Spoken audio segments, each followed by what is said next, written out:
Welcome to Perfectville, your first place podcast for your lousy last place Miami Dolphins, part of the Believe Network, presented by Betonline.ag. I am Sam Marcoux, and he is the very special, one-of-a-kind content creator du jour, journalist, fan, insider, whatever you want to call him, Mr. Jason Sarney. Jason, how in the hell are you, my friend? Oh, it's a loaded answer I can give you right now, Sam. But thankfully here, that's half the battle. So thankful for that and thankful for joining you. Appreciate you Yeah, I having me. know. I appreciate you coming on here on very short notice. I reached out to you and you said, "Yeah, let's go ahead and do this." And this is going to be an episode unlike anything I've done in a very long time here at Perfectville. Chris Cullen and I haven't had to do this. Greg Camarillo and I haven't had to do this. So I had to bring in the big guns. I had to bring a guy who's been living this, call it weird, repetitive Groundhog's Day nightmare just as long, if not longer, than I have. We're about the same age, Jason. We were just talking about. We have seen the same thing year after year, time after time, decade after decade, generation after generation when it comes to Miami Dolphins football. I have not been alive to see the Miami Dolphins win a Super Bowl. Neither have you. This has been our entire life. We've been great at times. We've been good at times. We've been piss poor at other times, mediocre most of that time. It's a frustrating experience being a Miami Dolphins fan, now following them day by day, week by week, writing about them, podcasting about them, blogging about them, talking about them, whatever it is that you do and I do. It's kind of frustrating to be this close to the Miami Dolphins and see it happening yet again, is it not? It's Groundhog's Day, really. Wow. It's like so perfect that I'm like, damn, I hate that he's so right on that. And it's almost like, in addition to that, it's like if the same things are happening over and over again, and and it's all negative, but you're going to expect different results just because you have that blind faith, you're going to probably lose your mind. And yeah. I actually kind of woke up this morning thinking, I can't lose my mind. I'm going to have to really look at what these issues were. And my eyes have always been keen to seeing it, but I'm a silver lining guy. Sometimes to my fault. And yes, my bad. Sometimes the orange and aqua glasses get put on, but that doesn't mean that the eyeballs behind them are seeing what we're all seeing. I've done my absolute best for like 5-6 years. That's the time frame I've been kind of wearing the same hats, which you're wearing a nice hat, by the way, I might say. Thank you. But, wearing multiple hats in this kind of world. And one of my favorite words, the juxtaposition of being the fan and the writer and the objective and the hopeful, it's created a mishmash of what the hell is going on in my life right now. And that's just pure honesty, but it's what the hell is going on with the Dolphins. Yeah. And I think there's reasons, and I hope that we're going to find some of those out today and look forward to maybe some change. Yeah, I mean, I think between you and I, we've got some lists here. We haven't swapped notes, just so everybody knows. We're keeping in true Perfectville fashion. The pre-meeting for this was, hey, would you like to come on and do this? And Jason was like, absolutely. By the way, Jason Sarney, you can find him at Dolphins Talk. He's part of the huge Dolphins Talk network with Mike and everybody else over there. Big E, if you guys know Big E and Marissa. You guys got so many people just running up and down. You guys got Dolphins Talk just about every single day, hence the name.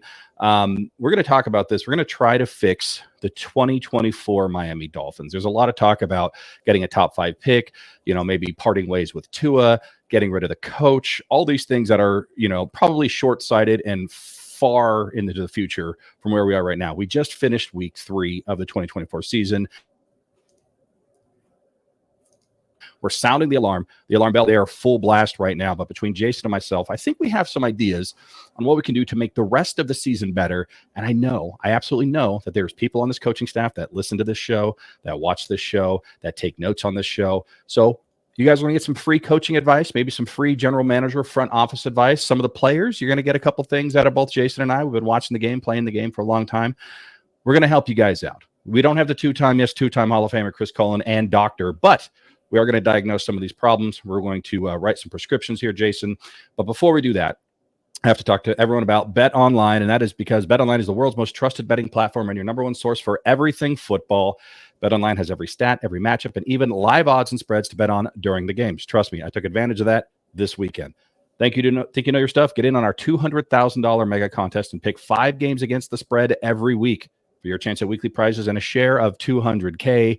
When the game's over, head on over to our online casino and get in on a game of blackjack or poker or unwind with one of our over 150 slot games. Jason, what could go wrong with online slots? I think that's just good investment of your money. Head to the website. Totally agree. Totally agree. Take my change. Here you go. Head to the website today and get in on the action. Bet online. The game starts here. And let's start with the number one thing the Miami Dolphins can do this week to start salvaging this season. That looks like it's getting ready to be flushed down the toilet, Jason. What's the number one thing in your mind that the Miami Dolphins can do to turn this thing around? Well, the number one thing, I'm not going to call this as like the number one thing in terms of like the importance, the end all be all, but the number one thought that should be on the mind today is, do we now say, what the heck? Let's let Snoop Huntley take over and kind of run the show, because this is a quarterback who, if things break down in the normal, he can make things happen in the freelance. And that is something that, I don't believe Tua does as well as others, as admirable as he's shown his ability to make a run and try to get a first down. The ability to do that circus kind of mastery that we've seen from a lot of quarterbacks who could do the foot, do the arm thing. He brings that up. We got him. We don't. Up. There's a tight end driving down the middle of the field. He's going to hit him. And no one thought, give us one of those like 5% play completion percentages things, those next gen stats. Right. We could see that a little bit more from a type of quarterback like a Huntley, as opposed to a Boyle or a Skyler. You know what I mean? So things are from the top down at our last option. But unfortunately, that last option that was just brought on to from a practice squad might just be the best option at this moment for next week or this coming week. I think you're 100% right. I think you are going to see Snoop Huntley next week. It was probably a little bit too soon to see him against the Seattle Seahawks, given everything that happened 10 days prior, him getting onto the squad, trying to, completely devour this playbook and, be prepared. It just wasn't realistic to have him here, against Seattle. But with an extra day yet again on Monday night against Tennessee, having that extra gear, if you will, or that extra option in terms of what Snoop can do for the Miami Dolphins as the quarterback makes a lot of sense to me. Here's what I do know, and I'm going to piggyback on that because I think you're 100% right. We need a different quarterback option. Listen, I am not as down on Skyler as everybody else. He's not ready, and he was never going to be ready, and it wasn't fair to him to put him out there with that game plan and say, go get him. We're going to talk all about the game plan and some of the personnel changes that need to happen in the groupings and the play calling, all that. I guarantee we're going to talk about that. But here's what I would do as part of what you're talking about, Jason. I would put Skylar Thompson on IR. The guy clearly had a massive injury yesterday to his ribs. Whether he comes back in 4 weeks, 8 weeks, or not at all this season is irrelevant right now.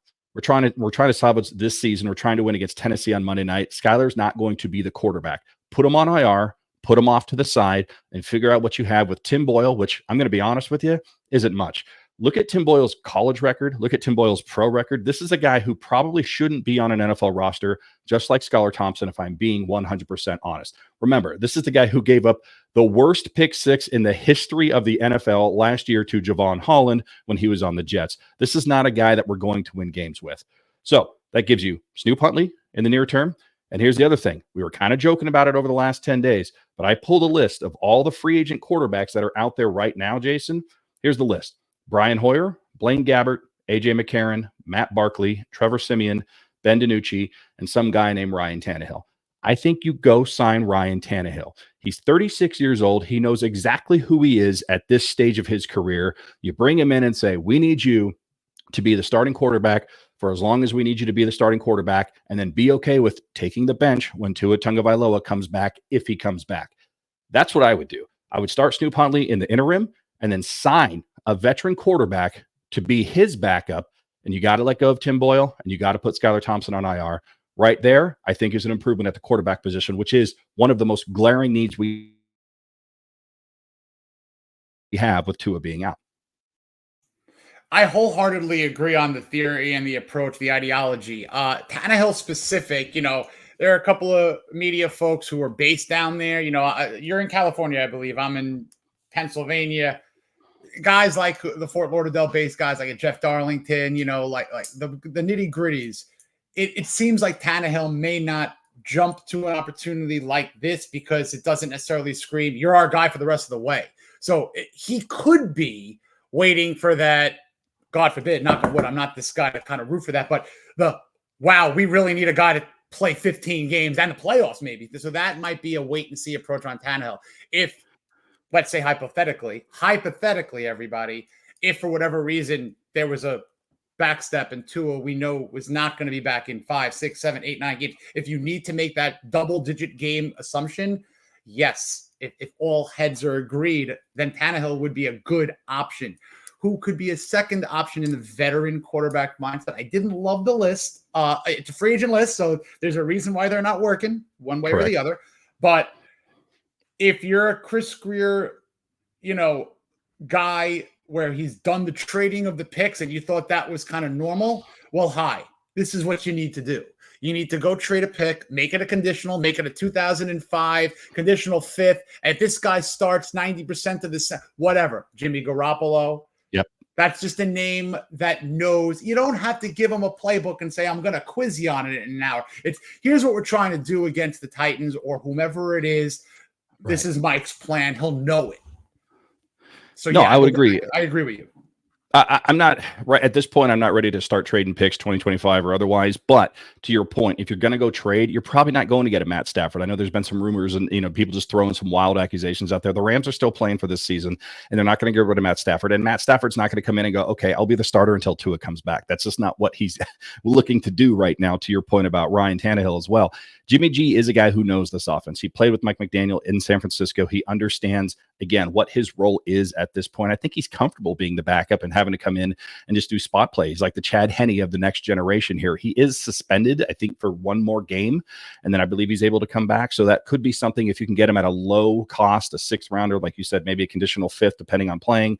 He could be a guy that could come in and possibly at least move the ball down the field with a little bit more consistency than what we're seeing right now. But the other thing about him is, look, he's got some durability issues just like Tua. So I'm a little concerned about that, but you shouldn't be concerned about durability. If you're wearing a melon hat, ladies and gentlemen, Jason Sarney mentioned it earlier. I am wearing a brand new hat. This is from the company Melon, Melin. And if you're like me, Jason, especially after what we saw on Sunday, I drink a lot of beer. I'm not going to lie. I drank a lot during that game. It was a heavy drinking day, which means today I am sweating a lot. You could probably even see it on camera if you're watching the video feed right now. But you're not seeing any stains on this hat. I'm wearing a white hat, ladies and gentlemen. I've got a 3-year-old son. Do you think I wear white clothes? I don't wear white clothes. Why? Because they don't stay white very long. Okay? But I don't see any yellow stains. Jason, you see the yellow stains on this hat? No. He's throwing up the big old 0. And you know why? Because there's no yellow stains. There's no stink. There's none of this. I've been wearing this hat since, last week when it came in the mail. I wore it everywhere. I wore it to dinner. I wore it to the bar. I wore it in the shower. I wore it in my pool. This is the Hydro collection. It pops right back into place here, Jason. It looks like a brand new hat right out of the box. It's going to last 5 times longer than your standard hats. Okay. It's got all kinds of antimicrobial stuff. So for the germaphobes out there, you're nice and clean. Even if you're sweating on the inside, it's taking care of all that fungus and gross. It's not even going to be there when you take this hat off at night, if you take it off at night, including the fact that, by the way, this is a snapback. Most snapbacks are one size fits all. I got a big old melon head. Okay, they got snapbacks in small. They got snapbacks in medium. They got snapbacks in extra large. I'm wearing the extra large comfortable. It's like wearing a pillow on my head. And oh, by the way, this is the summer hat. This is the Hydro, right? Going to keep you nice and cool. It's got all these little droplet holes, everything right there. But they also got the thermal collection. So you get into those winter months, you go to the frozen tundra of Green Bay, you got to wear a hat. Make it a melon thermal hat, ladies and gentlemen. That's the way to go. It's the wave of the future. This is the hat for you. Trust me on this. So if you're looking to make the world's most durable hat, look no further. Go to melon.com. That's melin.com and put it to the test yourself. Golfing, swimming, watching football, the day after drinking while watching football. Doesn't matter, Jason. This is the solution to all of my hat needs, at least for right now. We already came up with a couple solutions for the Miami Dolphins here in 2024. We talked about going and getting Snoop Huntley caught up on the playbook. He's got to be your starter going forward. Going and getting another veteran to back him up. You're going to have to part ways with Skyler as well as Tim Boyle. In the meantime, what else, Jason? What else can we do to help the Miami Dolphins here in 2024? Oh, wow. Something that's almost thematic. I understand the aspect of drafting people to develop. I get that. But when you're looking at 3 straight seasons where half or most of your draft class, they're not seeing the field, they're on constant inactives. I want to know ultimately why. I mean, is it the injuries? I mean, is a receiver who's 22 or 23 hurt so much with a quad injury? And this isn't a detriment to Malik Quad. Do you not want to play him? Was he the wrong pick? Do you want someone else on there? Channing Tindall. Why is he never, I mean, here's a guy that I had high hopes for, admittingly. Georgia Bulldog, one of those guys on the defense, and they all work for Philadelphia. Yeah. But we can't get this guy, this speedster. Can't figure it out. Eric Ezukanma. What have you done for me lately? I love the potential. I love the fun, easy, but from a football standpoint, I've almost done more. You've almost done more. You look at Cam Smith. Was it Fangio? Was it classroom ability to retain? Was it work ethic? Was it skill? Why are we not seeing Muhammad Kamara, Patrick McMorris, Taj Watch? It's not worked with almost the vast majority of these draft picks. And you look at teams who draft talented players, throw them into the fire. I'm tired of watching other rookies that we all want grading out at 90, putting tape together that we're saying, what have we been missing? Man, we've been missing a guy like Graham. We didn't draft Graham Barton. Oh, that's what we missed out. We have a center issue that there's been 5, 6, 7 centers who have gone through drafts that we're watching either get re-signed or dominate, that we're asking the question, why not on our team? So I would stop. I'm going to land here, but stop with the interpositional mixing. Get players who are experts in their field. You joked around that I wear a lot of different, hats. I don't have a hat as good as a melon hat. You're going to get me one. I'm going to get you the funds. But the fact of the matter is, it's master of none. Okay at all. I don't want that. I don't want your Liam Eichenbergs playing 5 positions. I want a purebred center. I want a purebred right tackle. I don't want a guy to switch from left to right. I don't care about lefty righty. I want a purebred at the premier positions. If you want to send a guy in motion and be cutesy with a fullback, with a tight end, that's fine. If you want to use Achane as a receiver, I get that. But let's stop with these interior linemen being outside being interior, non-centers being centers. There's snap issues. Brewer, I love, fine, great, but they've passed on a lot of players who are one sole position players who could have fixed problems years ago. So stop with the cutesiness. Get the players on the field that you put the investment in with draft picks. Get them active, throw them into the fire. That's the only way to find out. Yeah, and it's not lost on me that yesterday we saw our former center, Connor Williams, who had a devastating knee injury last year for us, starting at center for the Seattle Seahawks. Like, there he is. It's week 3. We couldn't have signed him and used him immediately. I mean, Aaron Brewer, I guess, has been okay, but like even yesterday, those snaps are all over the place. I mean, Connor Williams was never that bad in terms of his inconsistency on that, and he was just a much better player in the run game in terms of mauling people in front of him. I agree with you. I think, a lot of these draft picks that we're seeing, we're just not seeing. It's like, why aren't they on the field? We have, yes, you could draft for the future and you need to, reinvest back into the team as people start to age out, but they need to be able to contribute. Channing Tindall at this point, he's probably got to go to another team. He just doesn't seem, he's been through, 3 or 4 defensive coordinators at this point, and he can't see the field. Really, are our linebackers in front of him that good that Channing Tindall can't even dress unless 4 people are injured? That seems odd to me. I don't know what's going on, but it feels like he shouldn't be here anymore if that's the case. You also mentioned Devon Achane out as wide receiver. First play of the game. And I like this. I liked this yesterday. You had Jalen Waddle, you had Tyreek Hill, you had Devon Achane, and then you had the rookie, speaking of rookies, who actually did show some stuff yesterday out of Tennessee, Mr. Jalen Wright in the backfield. And you get yourself a 20-yard plus gain, immediately throwing the ball to Devon Achane. And this is where I wanted to go with this. The Miami Dolphins have a personnel grouping problem. And one of the things they need to immediately stop doing is having personnel groupings that don't have Jalen Waddle, Tyreek Hill, and Devon Achane in some combination on the field. I did the research last week. Last year, Jason, through 3 games, the Miami Dolphins targeted Tyreek Hill or Jalen Waddle 45% of the time in the passing game. And oh, by the way, that includes the 70-20 beatdown of the Broncos where Jalen Waddle didn't even play. 45% of the time, almost half of all passing plays went through Tyreek Hill or Jalen Waddle. This year, 34%. You pay Tyreek Hill to make one of the highest paid receivers in the league. He's voted on by his peers to be the best player in the NFL. You give Jalen Waddle a fat amount of money, $80+ million, and you're not throwing them the ball. In fact, you're taking them off the field. There's absolutely no reason why Jalen Waddle or Tyreek Hill should be on the side down situation. I'm sorry. If they're tired or otherwise, you get out there and you run. These guys aren't tired. We're talking early in the game. Tanner Connor should not be running deep posts on third down with Tyreek Hill on the sidelines. That makes no sense. You're setting, in this case, Skylar Thompson up. So going forward, what Mike McDaniel, Frank Smith, and the rest of the offensive geniuses have to do, you cannot have one offensive play, barring injuries, that doesn't have at least one of Devon Achane, Jalen Waddle, or Tyreek Hill on the field at all times. It just cannot happen. You cannot have a personnel grouping with your 4th and 5th and 6th wide receiver and your 7th option in terms of a tight end out there trying to catch the ball. That's not a way to win a football game, in my opinion. I completely agree with you. And last year, listen, that was a great stat. You know, I love my stat this is ingrained in my head. So I'm pretty sure this is pretty accurate. Last year, from a full standpoint, Tyreek and Jalen combined for 51% of the total Miami receptions, not just wide receivers, everybody. And that led to that's not like an amazing thing versus a bad thing. That's just to your point that the offense will move with peppering them the ball. It will be nice to find the 3rd and 4th options when they need to, sure. But the long play is to get them 7 to 10 targets at least a game each. Yeah. That's fine. 100%.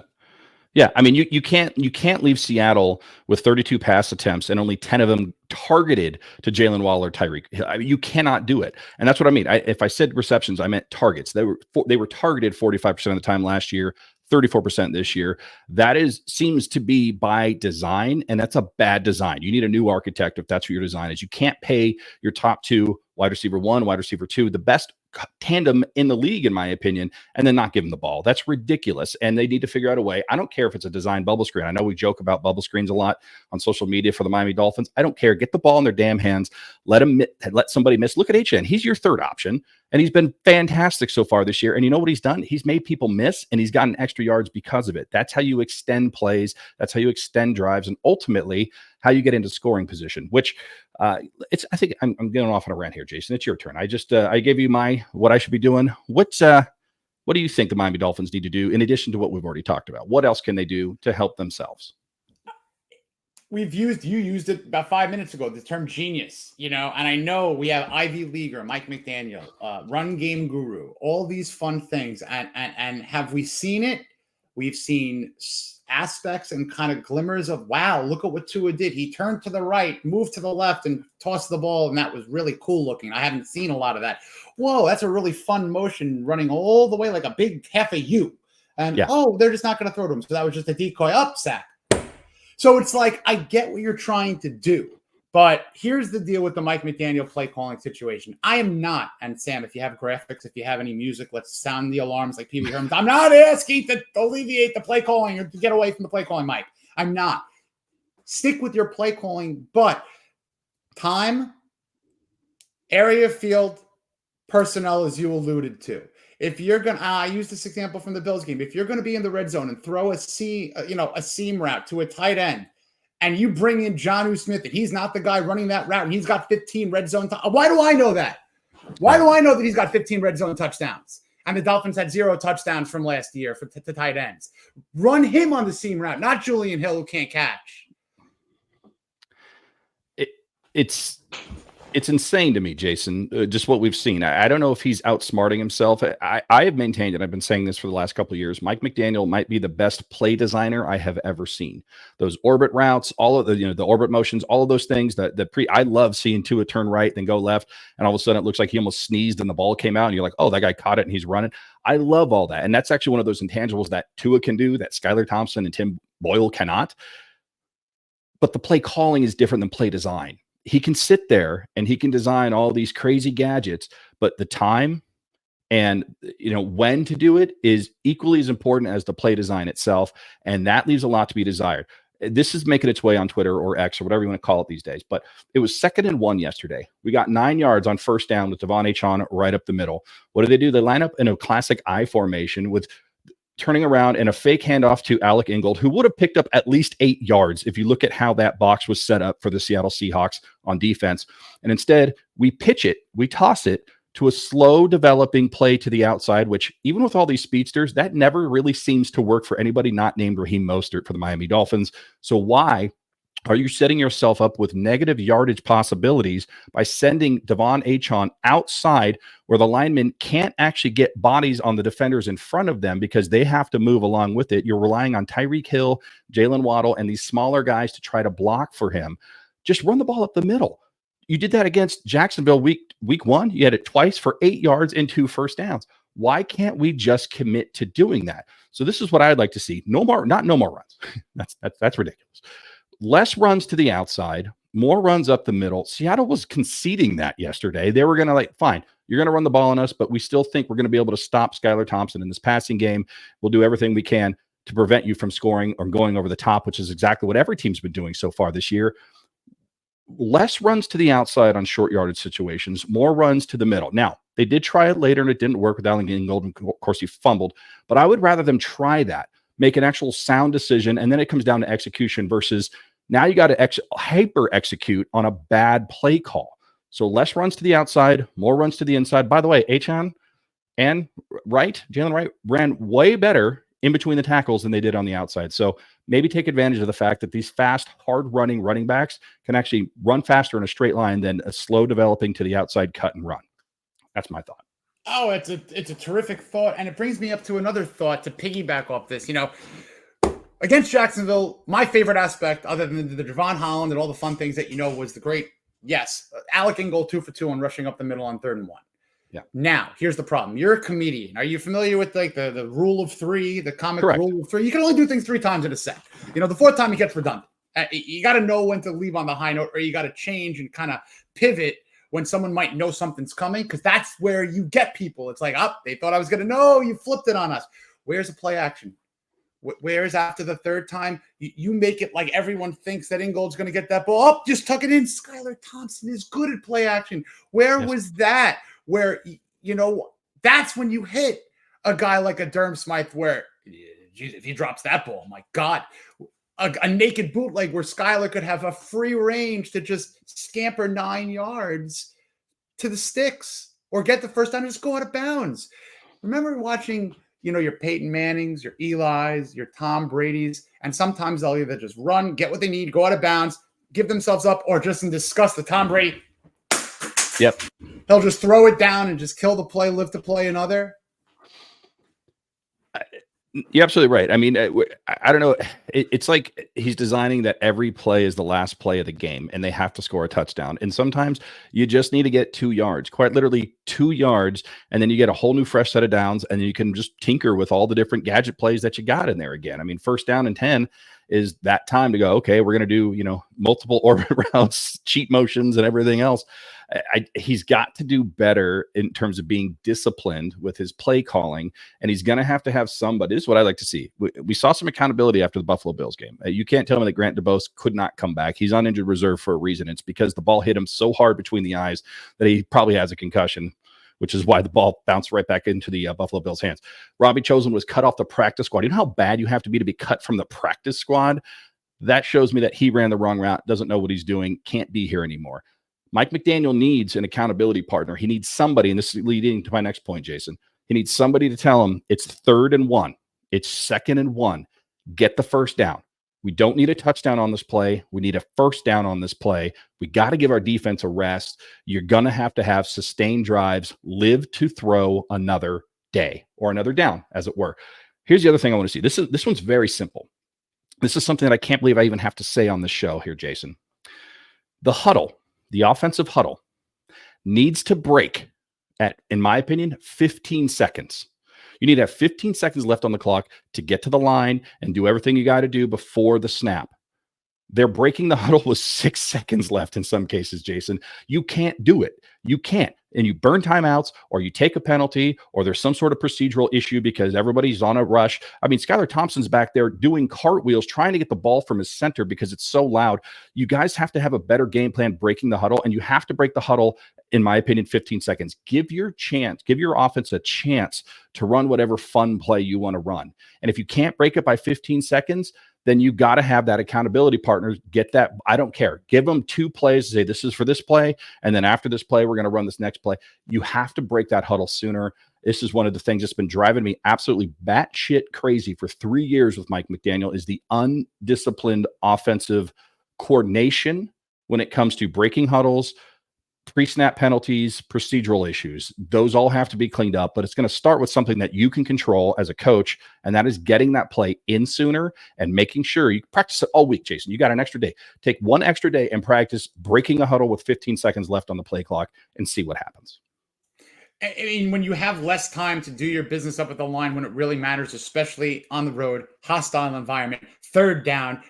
You saw it. You saw. He was like, he was like going crazy. Give me the ball. Yeah. Like they weren't ready. And just to kind of the simplification of something like a Hail Mary, how they ended that half.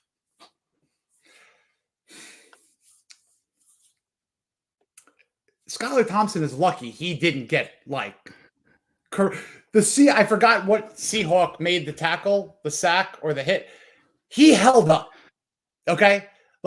He could have ended Skylar Thompson. So kudos to the human being who just said, oh, this guy's done. I'm not going to make him DOA. All right? Like, I'm just going to hit him. But he didn't pulverize him. But to not take a couple of steps back, throw the ball the 50 yards that an NFL arm should be able to do, and just say, who cares? If I throw a pick, what happened? No one is doing the Javon Holland again, because that only happened, to my mind, once. Exactly. So if you're playing the numbers, Ivy League guy, throw the damn ball after a 3-second drop on a Hail Mary and run to the end zone, wide receivers. Don't break off your routes. Yeah. This whole let's run a 15-yard out by Jalen Waddle and Alec Ingold, who, I mean, it's the last play. There's zeros on the clock. It's a free play. You're just running 5 streaks. You're getting down there. You're throwing the ball. You're hoping there's a receiver or somehow there's a penalty, although the rest probably, well, maybe they would have called a penalty in that game. They called a penalty on everything else. But you can't do what Skylar Thompson did. As I said, it's probably a tasteless joke, but, you know, he has the awareness of Helen Keller. Like, I got in my car and drove to Seattle and could have made that. That's how much time he held on to that ball. I mean, it was awful. And by the way, I live in San Francisco, so that's quite a long drive away. That's kind of the whole point here. And you mentioned stats, right? You mentioned numbers. Here's the other thing that I need the Miami Dolphins to do less of or more of, depending on how you look at this. The data, the probabilities are telling Mike McDaniel he should be going for it more often on 4th down. But the stats are telling him a different story, Jason. The stats are telling him through 3 games that you've been successful once and you tried it double digits. You got to stop going for it in your own territory on 4th down. You got to stop going for it on 4th and 6. All of a sudden, Jake Bailey looks like the Jake Bailey of 3, 4, 5 years ago. He's punting the hell out of the ball. He's got an amazing hang time. He is the only weapon that we have right now that is consistent outside of Devon Achane. Use him. You know, I hate to go back to the Tony Sperano school of any possession that ends in a kick is a good possession, but that's where we're at right now. You know, if you fix all these other things, great. You still have issues with your offense, which we're going to try to fix as we go forward. But you got to use your weapons. You got to utilize your resources. We talked about Tyreek Hill, Jalen Waddle, getting them the ball more often and targeting them. You got to use Jake Bailey. He's dropping the ball inside the 10-yard line consistently. And what happened? We tried to kick that field goal 57 yards. I wouldn't have done that. That was even hindsight. That was like, we just should not do that. And then what happened? They went down and scored immediately.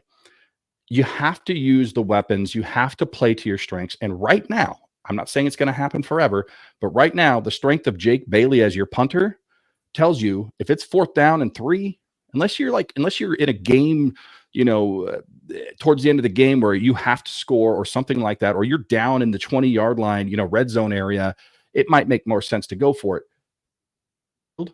You can't be lining up for 60-yard field goals. You can't be going for it on your own 40 with 4th and 7. Not with this offense, not the way we're playing. You got to punt that ball away and live and let your defense, which is the strength right now, weirdly enough, let them go try to make a play for you, because they've shown they can do that. They did it twice yesterday against Geno Smith, and we couldn't even score a touchdown. They did it against the Jacksonville Jaguars week 1. Buffalo, that's kind of an outlier if we're talking stats. That's like that one game that's way up here, charted way up here against everyone. I mean, throw the Buffalo game out. Until we can fix that, Buffalo stats don't even matter to me. But you're not playing smart coaching football if you're going for it on 4th and 6 in your own territory. It's just dumb. It's dumb.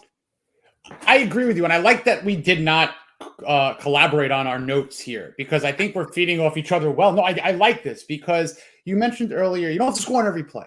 Well, you know what? You're right, and you need sometimes to do a play to set up a play or to set up something in the future. I alluded to that with the play action after the Ingold scenario, but to your point on the punting, the choice could be, do I take not the guarantee or the chance of the 3 points here? Whereas if I miss it, they're like in their own end zone already. They're like literally in their own territory. Whereas if the guy who's booting the ball really well gives us an inside the 10 defensive start and we 3 and out them, they're one mistake away from us starting at the 30. So even if we 3 and out, we got a 47-yarder instead of you won. You left the casino with $1 in your pocket and you didn't lose any money. But you played for about 10 minutes longer than you would have liked to have bared that fruit.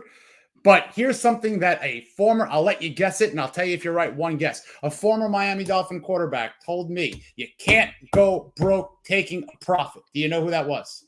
I'm going to say Jay Fiedler. Damn right. What kind of team was that team? Defensive-minded. He did not want to put himself in positions or the team in positions. He was a gritty guy. That was his smart, gritty play. No one really could take that over Jay Fiedler. Obviously, the limitations were, you're replacing Dan Marino. I don't got to tell you more, But for taking what is given to him, you can't go broke taking a profit. 100%. And, and I kind of joked last week. I think the playbook for Skylar Thompson this week should have been, he just opens it up and it's Trent Dilfer in a Ravens uniform on every single page. Like, that should have been it. Take what they give you. Don't try to be anything outside of who you are, and success will follow. Unfortunately, I don't think we gave him that playbook. I think we said, here's Tua's playbook. Just put your name in Sharpie over the top of it. Good luck to you. Look, we're talking to Jason Sarney from DolphinsTalk.com. We've been talking about how to fix the 2024 Miami Dolphins. Obviously 1-2 after an embarrassing loss to the Seattle Seahawks, 24-3 yesterday. And by the way, the score was even as close. I mean, the score was way closer than the actual outcome should have been. I feel like the Seattle Seahawks almost were like, we got this. We don't even have to really try very hard in the second half. So everyone's giving the praise to the defense for only allowing 7 points, which rightfully so. They're better than what the offense was. But I think Seattle could have really turned this on if they really, really wanted to, which is why I want to bring up one other thing for me. We've been focused a lot on the offense, and rightfully so. This is supposed to be the best offense ever, and it's not. But the defense, I'm convinced that Jordan Poyer is a spy for the Buffalo Bills at this point. This guy is not performing the way that we thought he should be performing. And I put that on yesterday, that he's not as good as he used to be on Twitter. And every Buffalo Bill fan's like, we told you. And I'm like, well, I think you're all blocked on my Twitter. So I don't think I heard that. But the point is, Jordan Poyer was supposed to come in and offer veteran leadership, which I think he has done. I believe he has brought that, kind of the intangibles off the field. But he was supposed to be paired with Javon Holland to allow for this defensive backfield to be better than it was last year. And I don't think we are. I think Jordan Poyer is a liability at this point. Javon Holland's very, very good. He made a mistake yesterday against DK Metcalf, and that was it. 71 yards later, touchdown, game over at that point. The safeties have to be much better than they have been through 3 games so far. Javon Holland had a great week 1. I didn't see much in week 2. I didn't see really anything yesterday. What do we got to do on the defensive side of the ball? For me, we got to figure out a way to get the safeties playing better. I don't know what that looks like right now, but there's got to be an accountability factor there somewhere. What do you think? From a defensive standpoint, which hasn't been egregiously bad, there's been things that, all things considered, new defensive coordinator yet again, and a lot of new names, new names filtering in. You lose Christian Wilkins, Andrew Van Ginkel, topics that we can, other podcasts full, we can go on those. But I don't mind saying we're at week 3-4, like it's not perfected yet. But what has been advertised as Weaver's strength is star safety play, no pun intended. So Holland should be enhanced consistently. Jordan Poyer, mask the veteran He lost a step in Buffalo, but Anthony Weaver is going to put him in a chance to succeed. Marcus May is a veteran. Like, we're not bringing the best out of the guys who we've brought in to mix with the best aspect of what Weaver supposedly is, mixing these exotic 3 safety looks, getting these, pressures, rotating these defensive linemen so well that it's just creating, you don't need a superstar. We got guys in the aggregate who can help out. I'm not out on that at all. I'm here where we should be, where there should be a month to kind of, get assimilated or acclimated, whatever you want to say, for Weaver and his guys. But the theme, we're not going to keep a guy like a Brandon Jones. We're going to spend equal money on a veteran. I'm not saying Brandon Jones is the end-all be-all. Had a nice interception yesterday. Sure. But Jones was a guy that when you blitzed him, when Brian Flores blitzed him, he led DBs 2021 in sacks. And then another defensive coordinator takes over in the name who I won't say because it infuriates me, Josh Ware, but he doesn't keep that going with Jones. And then Fangio might be able to use a guy like Brandon Jones, but he doesn't use him like the way he could be used. Other names that I could say who could have been given a chance at the safety position to extend their potential in their career, Nick Needham, has not been given an opportunity to show what they can do and what they've worked hard to do. We're just going to go on the brand name with Poyer or May or draft one or try to just create something that they might already have and not just give them an opportunity. Give people the right opportunity to do what they're actually here for, and that's play football. And I think the Dolphins have missed on a couple of those things, giving the right person the right opportunity to stay and make a name for themselves here. I totally agree with you. I mean, I there's nothing that you said that I can disagree with or poke holes in at this point. I mean, there was some outstanding defensive players that were told goodbye from Perfectville this past offseason, some that you are very familiar with that are out there making plays and proving that they weren't just quote unquote system people or opportunistic. They're out there actually creating their own destiny in many ways. Defensive players, and we're left holding the bag going, well, man, that was one of our own, and we let him go. Now, by the way, too, I mean, it was out there yesterday. Robert Hunt just manhandling people in Carolina. What's all, by the way, vet Andy Dalton. I mean, Carolina, kudos to them. Hats off to them. I'm not taking my melon hat off, but hats off to them for doing what they needed to do. Bryce Young wasn't working. We're not going to trade him. We're going to put him back on the bench. We're going to give him a chance to catch his breath. We're going to bring Andy Dalton in, and we're going to play the game that we know how to play with a veteran QB who can calm everybody down and say, we have weapons, we have talent. Everybody relax. We're going to be just fine. It was the home opener for the Las Vegas Raiders, who were coming off a big win against the Baltimore Ravens. The Raiders were jacked up and ready to go. Carolina was considered the worst team in the NFL. That might be our distinction now. And they went in there and actually boat raced the Raiders in the desert. That's right. A boat race in the desert. Carolina Panthers. Good job for you. However, last one for me. I said last one was the last one. This is the last one because I didn't get a chance to look it up. But the fact that I even had to go, how many times has this happened, is all the evidence I need. Julian Hill should not be on the field for the Miami Dolphins. He is at best the third string tight end. He has a minimum of 5 penalties through 3 games. Your third string tight end should not have 5 penalties in a season, let alone through 3 games.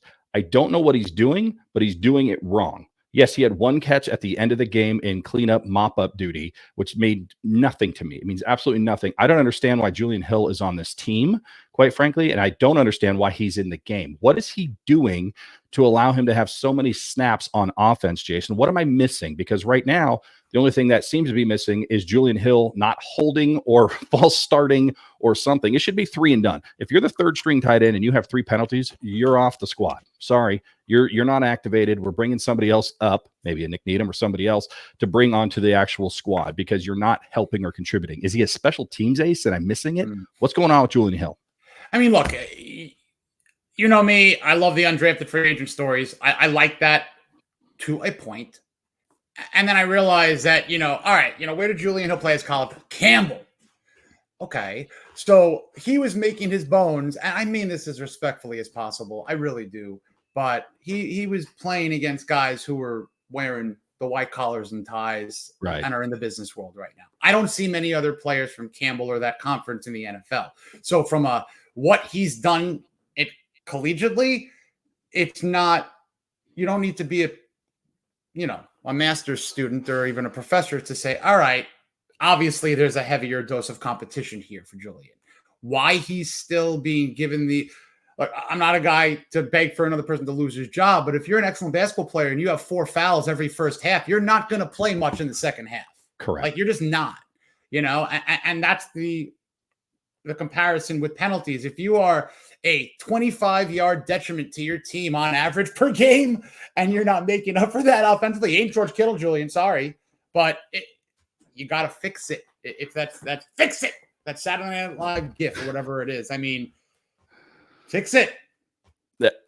I've never looked at it that way, and I'm glad you did. If you're a negative 25-yard, if coming into the game, we have to account for the fact that you are going to be worth negative 25 yards due to penalties, that alone should disqualify you from dressing for that game. I mean, you either better go out there and score a touchdown and get 30 yards receiving minimum to make up for that, which he's not going to be. I mean, maybe in this offense right now, he's the target because we're not giving the ball to Tyreek Hill and Jalen Waddle. But if we fix the other things, Julian Hill should not be on the other than like a jumbo package, 4th and 1. You're bringing in all the big boys to push the other big boys and try to get your 1 or 2 yards. But they're not even doing that. So I just don't quite understand. I like the way you said that. You are a negative yard player by default when we walk in. Yes, you are an alumni of the Campbell Camels, which I believe is their mascot. Is that? I believe so. Well, it can't hit water if it fell off a boat. I'll tell you that much.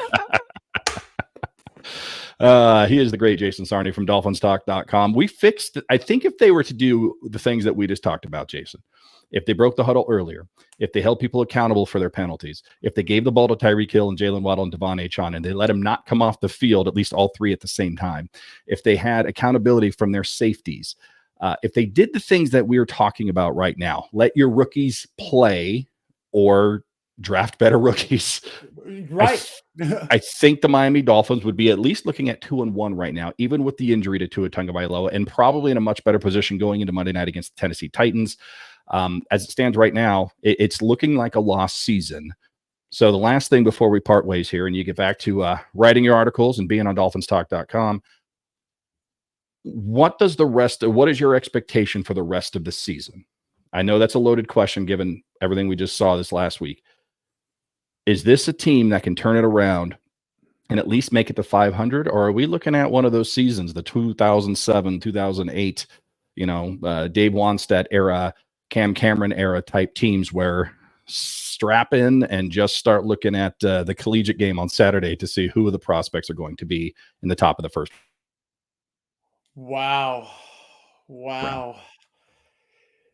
I'm going to go just historical nostalgia. So for fans of a like age to Sam and I, there have been moments that we've known that things are just going not well.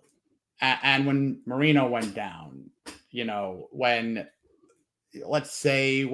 your terrific co-host, Greg Camarillo, saved us with a 1, I don't think we're heading there. Okay. So we've been a team that has gone 1-15 and then changed it the next year by winning a division, by literally changing the whole lot and creating a new fat offense. I don't know that we're going to do that. I don't think this is lost. I think that the next week and the decisions, the next 2 weeks, if there has not been a massive change, if we're doing this next week and we're saying, let's go back to our list, did they fix anything? And the answer was they didn't do anything. I'm going to answer that question is pack your bags. We're done. Yeah. But I want to see, once again, I'll put on the goggles one more time. I hate this adversity as opportunity, but put your money where your mouth is or shut up. Yeah. I mean, at some point you got to take advantage of the opportunity, right? And, it goes back to the end of last season. I mean, there's a lot of famous stats out there right now. People are talking about it. The Barry Jacksons of the world, the David Hydes of the world. This is not just a 2024 problem. At the end of 2023, we had a problem with offense as well. The defenses have figured out how to stop what we have mainly been doing since Mike McDaniel got here. He's going to have to figure out a way to use those same weapons, but in a different way to be successful. I'm hoping he can do it against Tennessee. We owe them one, by the way, because that loss last year is what actually really made us go on the road more than anything else. Yeah. So hopefully we got a little bit of an answer on Monday night again, and we can end this discussion with a 2-2 heading into New England week, which would be a lot of fun to see. But before we get out of here, Jason, anything you'd like to say, anything you want to promote? The floor is yours for the next 30 seconds before we get out of the town of Perfectville. Well, I appreciate you having me on, Sam. You know, I love chopping it up with you. I think you guys do a great job over at Perfectville. With that said, of course, condolences to the family of Mercury Morris. When you mentioned Perfectville, he is and will always be the mayor. So, you know, rest in the heavenly kingdom, sir. You know, with Don Shula and Jim Kick. You know, it was really devastating because Mercury was just an amazing person, and you know, just wanted to get that out there. Also, you know, just don't give up on this team yet out there, you know. Give it another week or so. Let's see what happens with the bye week. Let's see if these people can, you know, the coaches can change it up. But as for where I'm at, I'm over at Dolphins Talk. You could see my stuff there. And kudos to Michael Leva, who really has put together a hell of a site and giving some great people their opportunity to shine. So thank you, Sam. Yeah, go check. No, thank you. Go check out everything Jason Sarney does. Follow him on Twitter, X, whatever you want to call it. Follow him on Dolphins Talk. He's got his own podcast. He's writing for just about every newspaper in the world at this point. I don't know exactly where he's printed these days, but I see his name pop up all over the place. And yes, I mean, I was going to end on Mercury Morris, but Jason went ahead and did that. So I'm just going to piggyback on that and just say Mercury Morris is the reason why Welcome to Perfectville is named Welcome to Perfectville. I've told the story many, many times, but during the undefeated season for the New England Patriots, watching Mercury Morris go on SportsCenter Sunday night after every single win and become more agitated and more irritated with each win of the Patriots until one day he finally said, until they win the Super Bowl, there's only one town in the town of Perfectville. And I was like, that is amazing. I don't know how I'm going to use that or when I'm going to use it, but I'm going to use it someday. And here we are. I've been doing this show with Chris Cullen and others for the last 8 years, and it's named after Mercury Morris, proudly announcing the town of Perfectville. I think it fits him. It fits the Miami Dolphins for what they did back in 1972. And I just appreciate everything that he has done, not only for the Miami Dolphins and the franchise as somebody who's a historian of this team, but what he's actually done for my show, right? I mean, it wouldn't be called Perfectville, probably be called something else, some sort of Fins-related knockoff, you know, the Fingery Report or something like that. But it's called Welcome to Perfectville, and it made us stand out when we started the show 8 years ago. So Mercury Morris, thank you for that. Thank you for what you did on the football field. Thank you for what you did for here on the show. And the only thing left to say to Mercury Morris, as well as everybody, on behalf of Believe, presented by Betonline.ag, the two-time Hall of Famer Chris Cullen, Miami's hero Greg Camarillo, and of course Dolphin Talks Jason Sarney. Goodbye from Perfectville.